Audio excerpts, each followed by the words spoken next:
Magandang araw mga ka-sounds. Meron po akong ginawa ngayong D8 na RCF. Ayan po. Ayan po ang itsura ng D8 na RCF na ginawa natin. Ayan o. Ayan po siya. Yan. Isang pares po yan. Isa sa baba. Ayan. Kagagawa ko lang po nito kahapon. Ayan. Ayan. RCF D8. Susukatin po natin. Baka gusto nyo pong gayahin. Baka nagbabalak po kayo gumawa ng box DIY. Ito. Isaan po natin dito sa kanyang lapad. Yan. Kanyang lapad po ay 11.5. Ayan po.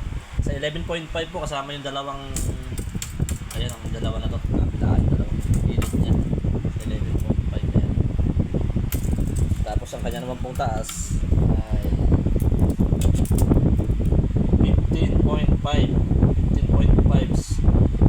inches. Ayan. Tapos, yun po yun ang taas po niya ng 15.5 inches. Ayan. Tapos ang kanyang haba, ayan, 21 3/4 inches. Ayan po. Ang kanyang haba. Tapos, dito naman po sa kanyang mukha. Ito, yung ginamit ko na to. Ginamit ito para mas madali. Ayan. 10 1/4 o kaya 26 cm.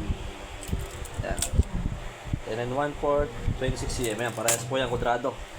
Parehas po ng sukat. Yan po yung loob yan. Tapos kanyang buhat naman po dito sa kabitan ng speaker hanggang dito sa kanyang harapan. Yan po yung ginamit ko dyan, 6.5 inches. Yan. Pero nasa inyo naman po, kung nyo yan dyan, pwede nyo gawin 7, pwede nyo gawin 5, nasa inyo po. Yan. Tapos yung kanya pong divider na to sa baba, sa gitna nya, ayan, 19.5 inches po. Ito po yun ito yan, punta roon sa likod. Ayan, medyo madilim po tapos ito po palang ginamit ko rito divider. Lawan natin. Yan. Yung divider po na yan. Ito. Ayan. Ito nyo po yan. Yan. 6 inches po yan. Hindi natin susukatin pero 6 inches po yan. Tapos yung kanyang clearance po doon sa buhat sa likod.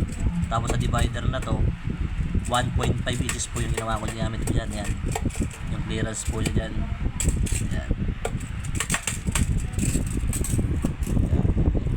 Tapos gumamit po ako dito ng ganito, pinaka-tornilyuhan po niya ng takip ito. Yan ang 1.5 inches. Yan, paikot. Paikot po yan. Yan, paikot yan. Tapos ito yung clearance naman po niya dito sa kanyang pasingawan. Yan, 3 inches, 3 1/4 inches yan. 3 1/4 inches. Yan po siya. Yan. Ito ang itsura yan. May takip yan. Yan. Baka gusto nyo pong gayahin mga ka-sounds. Yan. DIY ko lang po ito wala pong ginayang sukat dyan. Ayon lang po sa kagustuhan ko. Patingin ko ibabagay sa speaker ko.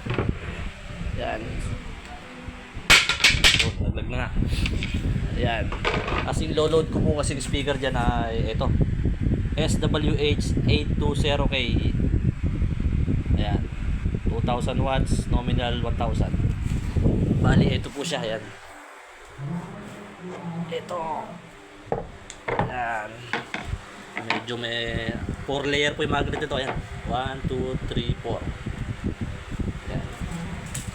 Pagkakaalam ko hindi ito 8 inches, 8.5. O yan, 8.5 inches. Hindi sa 8, 8.5. Yan po ang ilo-load ko dyan. Okay mga ka-sounds, hanggang dito na lang po. Sana po nagustuhan nyo itong video natin. Sa susunod na video ko po, itetest ko po ito.